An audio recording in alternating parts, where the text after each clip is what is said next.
Nila Hibbert, where are you originally from? From Sri Lanka. And a town, city, village?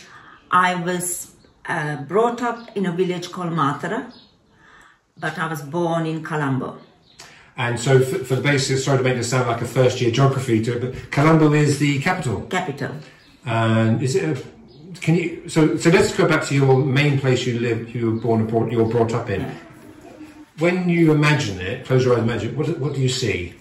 Sea, sunshine, loads of fishermen fishing, and I can remember going our this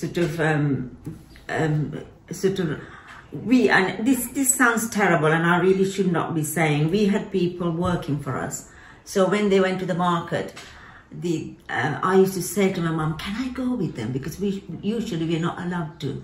And I used to go to the market with them.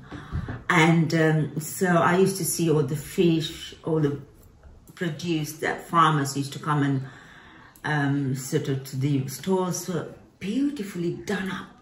All the colours under the sun. And I'm thinking, my gosh, this is just amazing. But I couldn't stand the smell of fish and meat. Shocking smell of fish and meat. So you immediately mentioned, what did your parents do? My father... That allowed you to have people working for you. My father was a doctor. And my mother did a lot of work for the poor people in the town. And she came from tea plantations. My grandparents owned tea plantations. So she had money coming from that. So each time when the paddy fields, the rice fields, have the crop brought in, the old crop was there all the time giving people, whenever they wanted food, my mum used to give sacks of food to them. So I can remember all those things of helping people all my life. And it makes you feel better, because you got to think there are people in the country that's less well off than you are. So when you say your father was a doctor, was he a local GP or in a hospital? Yeah, no, he ran a local practice. And so did he have what you would call status within the community? Yes, yes. He was very well loved. Yeah, we had, you know what, it's just amazing. When we had festivals in Sri Lanka, we used to have Vesak, the festival of birth of Lord Buddha. Then we had Diwali. Then we celebrated Eid. Then we celebrated Chinese New Year. So every time there was a celebration, people used to come to our house and donate food to us, because we've done it to them all the year round. And when I came to England, I was really surprised how divided the community was, because everybody was in their own area. So you say there was much more ecumenical feel to life in Sri Lanka. When you were born and brought up, was it called Sri Lanka, or when was it called Ceylon at that time? No, it was Sri Lanka. It was Ceylon, then it turned to Sri Lanka. Can you explain why? Do you know anything about the changes in names, or what one name meant and the other? I think what happened was that they wanted independence. And the politicians that was in power did not want the colonial name anymore. They wanted to change it so that they thought they would give an identity of its own of the country, called it Sri Lanka. Where before it was the pearl of the Indian Ocean. So, yeah. I was in Sri Lanka a few years ago. I've been to India a lot, and Sri Lanka's a much greener place, isn't it? So you mentioned these tea plantations. They're just wonderful, isn't it? The soil is black, and you can put anything in the soil, it grows. It is such an, it's a country that you can grow anything. But it's a shame, really. But we had the tsunami, and when the salt water goes to to land, it spoils the soil somewhat, and the growth is not as good as it should be. So what was? But what's the family surname? I shall say my surname is Karunaratna, and I'm going to explain this to you. My mother's name is Pilana Lokuge. My father's name is Karunaratna Kapugamage. Pilana Lokuge, it means it's a big house. You got your family's traditional name and the big house. And that's how the Dutch wanted to identify certain sort of socialites. And my grandmother is Dutch. My father's mother is Dutch. And it's the way things are, really. It's called, Dutch used to call Don. And when I went to try and follow my family history, and I said, but who are these people? They're not related to us. I was told they changed their name because it's a traditional name and it gives this prestigious. I said, what do you mean about prestigious? I couldn't really understand. But they said, if you got a prestigious name, you have got more power in the country. I didn't understand it, but there you go. This is the way the world is at the moment. So what about Nila at school? Tell me about Nila at school. You know, I was bright in some things, and I wasn't very bright on some of the other things. I had a habit of, I loved maths, so I was very good in maths and science subjects. But other subjects I wasn't that good at all. I was terrible on religion, and I was terrible on literature and English. I could do an essay and everything. But honestly, even now I'm thinking, my gosh, my literature's not good here. And it's just that I always excelled in what I really wanted to do. And my father used to sort of, I had tutors, Michael, and my other two, my brother and sister didn't.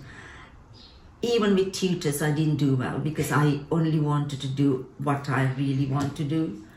So that's horrible, isn't it? My parents really wanted to help me. And I've got to know you over the years for your community work, and what would say you have a certain stubborn streak in you. That's where you say, yeah, that's why I get things done.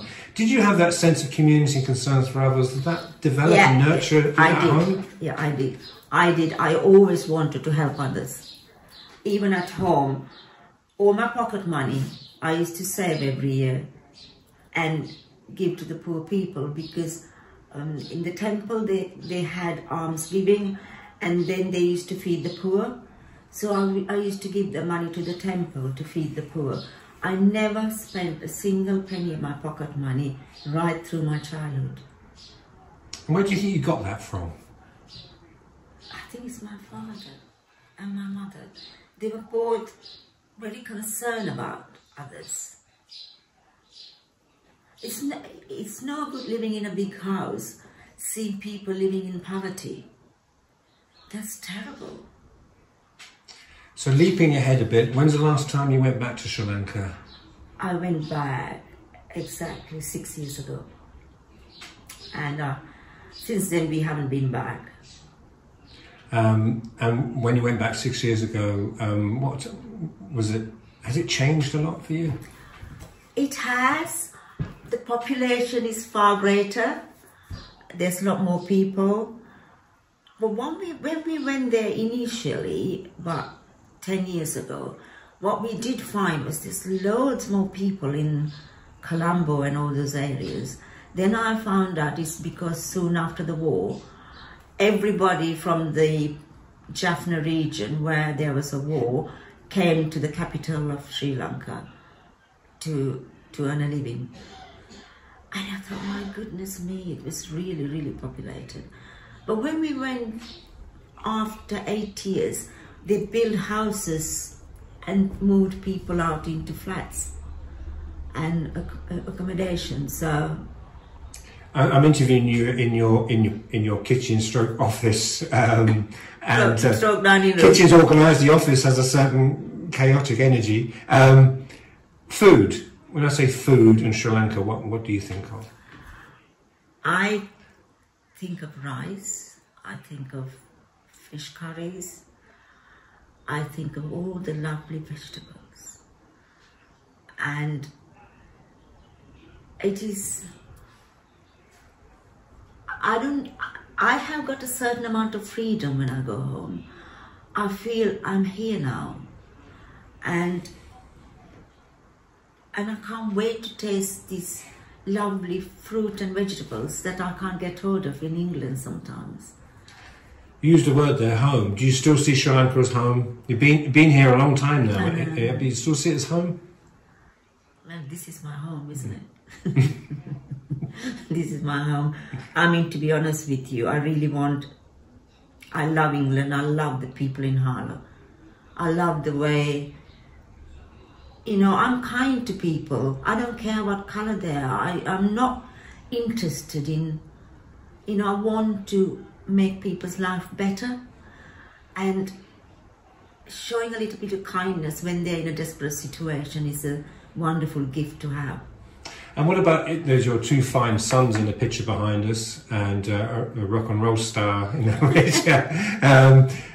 what about their relationship? Have they ever been over to Sri Lanka, or are they aware of their roots? They do. My eldest son lived in Sri Lanka for 6 months. While my son and my daughter-in-law, to be his fiancée, she's a girl from Harlow that he met at Harlow College. They both went to university, and they've been together for 16 years. That's my son's first girlfriend. They've been together for 16 years. And they sort of went around Sri Lanka, and they said they went around India first. I mean, my daughter-in-law was the PA for the Chancellor of Imperial College, and she said she just gave it up, and she said she wants to travel. And they gave her a sabbatical to travel. So she traveled, and she had a really good time. They were in India for 6 months, and they went to Sri Lanka for 6 months, and they said they went to Sri Lanka and they didn't want to come home. It was the most amazing place, and how lovely people were. And then I find out my son hired a scooter and drive all the way down from Colombo to Mathura, and I was having a heart attack. The way the bus drivers drive in that country, you hold on to the seat with your eyes shut, with dear life, thinking, oh my God, I'll survive this moment. Because they are overtaking, they're waving about. Oh my goodness me, I just couldn't. A couple more questions as we finish off. Languages, how many languages do you speak? We have Tamil, that is Hindu community speak Tamil. We have got Urdu, the Muslim community speak Urdu. And then the Sinhalese community speak Sri Lankan. How many do you speak? I only speak one. You used to speak English? Yeah, I speak English. But I understand a little bit of Hindi, because I can pray. When I go to Hindu society, I can pray in Nishal, and I always pray. And we can do that. I can do that. But now I only speak two languages. And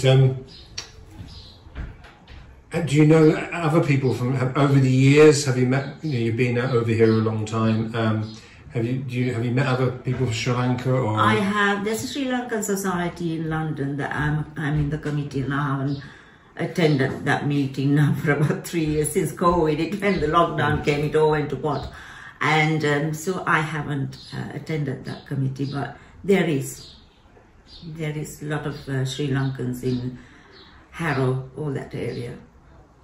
But are you proud of your Sri Lankan heritage and the family? I am, because people are always smiling, and they're very kind, and they're always willing to help. And I think that's what I liked. I mean, when I was coming back from Sri Lanka, one of the drivers came up and said, "Madam, do you want this plant? You can go home and grow it." I said, "I don't think I can take it, you know." So I thought, oh my goodness, so I'm in too many minds. And so I put this plant and I thought it's going to die. It had no soil in it. I washed it and washed it and washed it because I didn't want to bring anything to this country that could kill anything. And I declared it at customs and they laughed. Because it's a tiny little plant, it didn't even have proper roots in it. He says, "You go home and plant it, you will be dead." And it did die, it didn't even do anything. But and I thought, it was so sweet that they were giving me gifts. And one person said to me, "I covered this jackfruit for 3 weeks with paper so the birds won't get the ripe fruit, so I could bring it to you to eat." And I thought, that's so sweet. And I think it's just little gestures. We don't do anything for gifts or because we wanted something back, but we do things because it's needed to be done. And I think that's what all politicians really want to be politicians, don't they? They want to make a difference in people's lives. And I just hope that, England will become back to where it should be, and I'm sure it will.